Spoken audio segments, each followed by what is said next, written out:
Ouais l'équipe, salut à tous, j'espère que vous allez bien. On se retrouve pour la petite vidéo d'avant-match. Plus qu'un match les amis, plus qu'un match pour nos Bleus dans cette trêve internationale. Et nous pourrons, dès vendredi, retrouver notre bonne vieille Ligue 1. Donc demain lundi, à partir de 20h45 sur M6 en direct du Stade de France, France-Turquie, match comptant pour la 8e journée des qualifications à l'Euro 2020.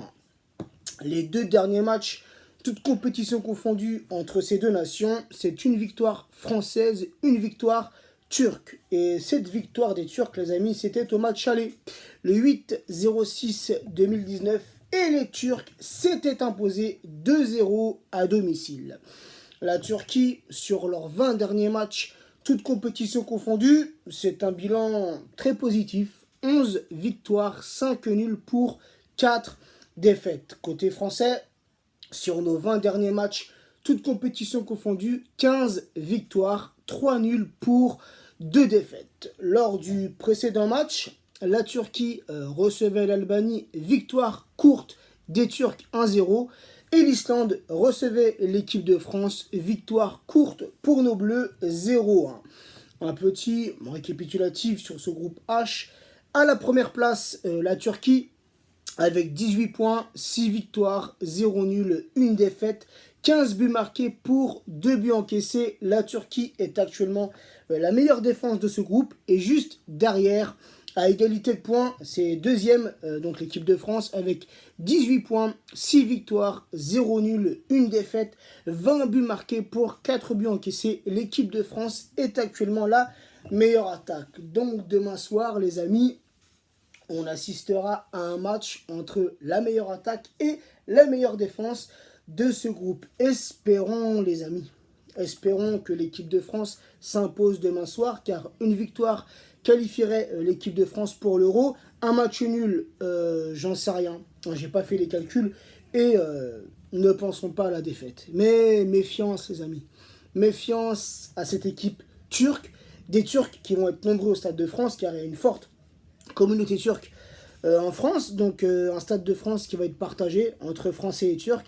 Et j'espère qu'on assistera à un beau spectacle dans les tribunes, mais aussi sur le terrain. J'espère bien évidemment voir un autre visage de nos Bleus, un autre visage que ce qu'on a pu voir vendredi.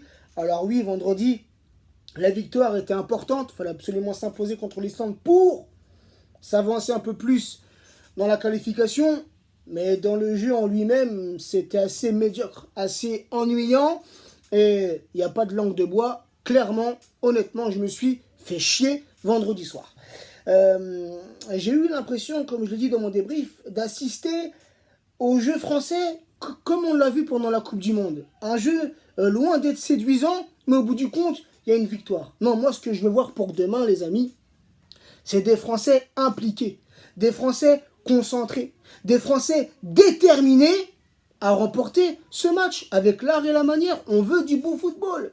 Les 3 points, oui, c'est important, mais c'est mieux avec un beau jeu, tu vois. Donc voilà, parce qu'en général, hormis, franchement les amis, les deux plus beaux matchs de l'équipe de France que j'ai vus sur ces derniers mois, c'est il n'y a pas très longtemps. C'était contre l'Albanie, c'était contre l'Andorre, c'était beau, c'était un jeu français porté vers l'avant, un jeu français où nos joueurs prenaient des risques, tu vois, où nos joueurs allaient au pressing, tu vois, où on a vu des Français pratiquer un beau football. Mais franchement, contre les Saints, on est un peu retombé dans la sombritude. Donc, espérons, les amis, bien évidemment, pour demain soir, une victoire, mais avec du beau jeu. Côté composition, le 3-5-2, hein, c'est la compo type de Dédé, la compo phare, enfin, la compo, à chaque fois je me trompe, c'est plutôt le système de jeu de Dédé. Donc, j'aimerais pour ce match voir Areola dans les cages françaises, Pavard latéral droit, Digne latéral gauche, la charnière Varane associé à l'anglais. Les deux milieux récupérateurs devant la défense, j'associerai Tolisso à Matuidi. Là les gars, c'est que mon avis, hein. Mais je m'attends à voir un Matuidi plutôt sur le côté gauche, milieu gauche et ailier gauche, tu vois. Mais j'aimerais. Moi, ce que j'aimerais, c'est une association Matuidi-Tolisso devant la défense. Après, en numéro 10, Griezmann, Ikoné à cette place de milieu gauche, Coman, milieu droit et Ben Yedder à la pointe de l'attaque française. Ok, Giroud, il a marqué ce penalty face à l'Islande. C'est un but important. Ça, les gars, on ne peut pas dire le contraire. Mais on l'a clairement vu que Giroud était en manque de temps de jeu. Donc, un Giroud qui enchaîne 2 matchs. En plus, la Turquie, les gars, c'est loin d'être l'Islande. Hein, si les Turcs sont premiers au classement, les gars, ce n'est pas pour rien. Donc, ça va être un match dur, un match difficile. Et je l'espère, un match avec beaucoup d'intensité. Donc, j'aimerais que Ben Yedder prenne la place de Giroud. Et pourquoi je mettrais Ikoné et Coman sur les côtés? Tout simplement pour apporter de la technique et de la vitesse au jeu français. Et mon petit prono, les amis, je verrais bien un petit 2-1 pour l'équipe de France et une victoire pour s'assurer de la qualification à l'Euro 2020. Donc voilà l'équipe, n'hésitez pas en commentaire à me donner votre compo et votre prono. Sur ce, bon dimanche à tous, prenez soin de vous, prenez soin des vôtres et à très vite.